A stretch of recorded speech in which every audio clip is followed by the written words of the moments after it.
할렐루야, 반갑습니다. 알기 쉬운 성경 개관 오신 여러분을 주님의 이름으로 환영합니다. 오늘은 알기 쉬운 성경 개관 미가서를 함께 나눠보도록 하겠습니다. 미가서는 어떤 성경일까요? 미가서는 12 소선지서에서 이제 요나 다음에 나오는 성경인데요. 특히나 이 미가는 이제 메시아에 관련된 성경 구절이 우리에게 잘 알려진 성경 구절이 있지만은 또 한편으로는 설교를 통해서 우리가 접해보지는 않은 그런 성경인 것 같습니다. 오늘 함께 미가서를 나누면서 미가서는 어떤 내용이고 또 우리에게 어떤 메시지를 주고 있는지 함께 나눠보도록 하겠습니다. 미가서의 배경을 먼저 나눠보도록 하겠습니다. 미가서는 750년경에서 690년, 80년 요 근방에 이제 남왕국을 배경으로 하고 있습니다. 이때에는 그때 당시 그 북이스라엘이 여로보암 2세로 인해서 굉장한 부흥을 이루었던 것처럼 그만큼은 아니지만 꽤나 부흥하고 또 성장했었던 남왕국의 시기였습니다. 때문에 그때 이제 북이스라엘이 가지고 있었던 그런 문제들이 동일하게 남왕국에서도 일어나기 시작을 했습니다. 먼저는 이 외교 정세에 대한 문제인데요. 그때 당시에 이제 아수르가 굉장한 패권을 가지고 있었지 않습니까? 그래서 많은 왕국들이 이제 아수르를 대항하여서 우리가 연합전선을 이루자, 연합 세력을 이루자라고 이제 모이기 시작을 하였었고, 이때에 이제 남왕국은 우리는 그 연합 세력에 들어가지 않겠다라고 한 발을 빼게 됩니다. 그러자 이 연합 세력이 남왕국을 압박하기 시작을 하는 거죠. 그러자 이 남왕국이 이 도움을 누구에게 이제 요청을 하냐? 아수르에게 우리를 도와달라라고 말을 하게 됩니다. 그러면서 이제 아수르가 이 연합 세력을 이제 무너뜨리면서 남왕국이 연합 세력에 있어서는 그 압박에 대해서 피하였지만 반대로 아수르에게 조공을 바치게 되는 그러한 상황이 일어나게 되었습니다. 이 바깥으로는 이 복잡한 외교 정세가 있었지만 내부적으로도 굉장히 불안한 시기를 보내고 있었습니다. 북이스라엘이 여로보암 2세 때 굉장히 강대한 그 성장과 부흥을 이루었지만 또 안으로는 그 사회가 무너지고 또 정의와 공의가 무너진 부정부패가 아주 넘쳐나는 그러한 사회였었던 것처럼 남왕국도 비슷한 모양을 보이고 있었는데요.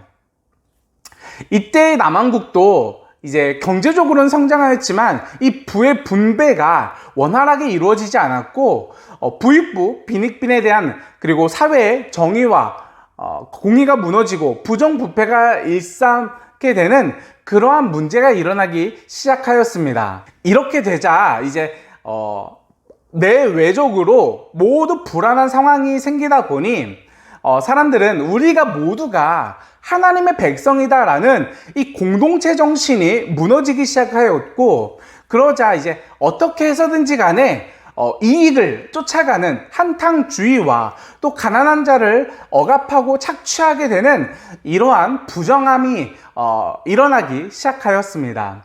이러한 상황, 당시의 북이스라엘과 굉장히 비슷한 상황이지 않습니까? 그때 누가 활동을 했었습니까? 바로 아모스가 활동하면서 정의와 공의를 외쳤지 않습니까? 이때의 남왕국에서 미가는 또다시 정의와 공의를 외치면서 이러한 별명이 붙게 되었습니다. 바로 작은 이사야, 그리고 남왕국의 아모스다 라는 별명이 붙여졌습니다. 그것은 무슨 의미겠습니까? 바로 이사야와 아모스가 외쳤었던 그 정의와 공의라는 메시지가 미가서에서도 굉장히 중요한 메시지였다라고 볼 수 있을 것 같습니다. 미가서의 내용을 한번 살펴보도록 하겠습니다. 미가는 총 7장으로 이루어져 있고요. 1, 2장, 3, 4, 5장, 그리고 6, 7장 이렇게 나눠 볼 수가 있습니다. 미가는 계속해서 반복적으로 심판과 회복이 계속 반복적으로 나오고 있는데요. 앞부분에서는 사마리아와 예루살렘이 모두 심판받을 것이다 이렇게 말씀을 하시면서 훗날에 그것에 그치지 아니하고 다시 회복될 것이다. 그리고 내가 너희를 살 것이고 메시아를 보낼 것이다. 그리고 메시아를 통해서 평화의 통치를 이뤄낼 것이다 라고 말씀을 하시면서 미가서 굉장히 짧게 마무리되어지고 있습니다. 조금 전에도 나누었지만 미가서의 핵심은 바로 정의와 공의다라고 우리가 나눠볼 수 있을 것 같습니다. 미가의 별명은 작은 이사야 그리고 남왕국의 아모스라고 말할 수 있을 만큼 정의와 공의에 대해서 굉장히 강조하며 외쳤었던 그러한 선지자입니다. 다시 말해 미가가 외쳤던 그 메시지의 핵심 또한 정의와 공의다라고 볼 수가 있는데요. 이것은 어디로부터 기인했습니까? 바로 무너진, 정의와 공의가 무너진 이 사회로부터 기인한 것이다 라고 볼 수가 있을 것 같습니다. 그들의 모습은 가난한 자를 착취하고 억압하고 어떻게 해서든지 간에 자신의 이익을 채우려는 그러한 이들이 있었습니다. 또한 그들을 돌보지 아니하고 자신의 기득권을 어떻게 해서든 유지하고자 하였었던 지도자들이 있었습니다. 이런 지도자들은 꼭 비단 종교 지도자들 뿐만이 아니라 정치와 사회 그리고 종교 지도자들 모두를 포함하여서 이렇게 부정함을 일삼고 있었던 그러한 사회였다라고 볼 수 있습니다. 그들을 향해서 하나님께서 하나님의 심판이 있을 것이다 라고 말씀을 하시는데요. 그 하나님의 심판에서 그치지 아니하고 소망으로 이루어졌습니다. 그 소망은 바로 하나님께서 메시아를 보낼 것이고 그 메시아를 통해서 평화의 통치를 이뤄낼 것이다 라고 말을 합니다. 다시 말해서 하나님께서 주시고자 하는, 하나님께서 다시 개혁하여서 이루어내고자 하는 것은 무엇이겠습니까? 정의와 공의가 무너진 그 사회 가운데 정의와 공의가 무너뜨린 그 지도자들과 그 억압하는 자들을 다 심판하고 다시 정의와 공의로 이루어진 사회, 평화의 모습을 이뤄내겠다, 다시 회복시키겠다라는 것이 하나님의 심판의 목적이라고 우리가 볼 수 있을 것 같습니다. 네, 마지막으로 미가서, 하나님 나라 관점으로 읽는 미가서 함께 나눠보도록 하겠습니다. 하나님 나라의 핵심은 통치입니다. 하나님의 통치입니다. 하나님의 통치를 받는 우리들의 삶의 모습입니다. 그렇다면 하나님께서 통치하고자 하는 그 궁극적인 이상적인 모습은 어떤 모습이겠습니까? 오늘 미가서가 말하는 것은 바로 하나님께서 메시아를 보냄으로 말미암아 그 메시아를 통하여서 평화의 통치를 이뤄내겠다라고 말씀을 하십니다. 그 평화의 통치는 무엇을 뜻하는 것일까요?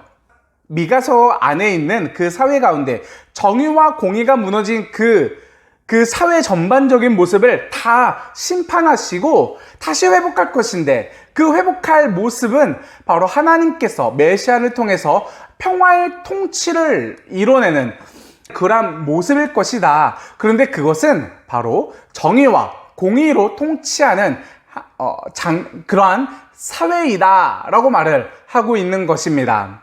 그리고 그 정의와 공의가 회복된 사회가 바로 하나님께서 통치하시는 평화의 통치이고 하나님 나라, 회복된 하나님 나라의 모습이다 라고 우리가 이해할 수 있을 것 같습니다. 그렇다면 우리가 하나님 나라에 살아간다 라는 것은 어떤 삶이겠습니까? 우리보다 약한 자들을 외면하고 돌아보지 아니하는 이런 지도자들의 모습과 같이 살아가는 모습이 아닐 것입니다. 우리보다 연약한 자들을 도와주고 함께하며 그들의 어려움에 동참하면서 정의와 공의를 세워가는 그러한 삶을 살아가는 것, 그것이 바로 우리가 하루하루 살아갈 하나님 나라의 모습이지 않을까 생각됩니다.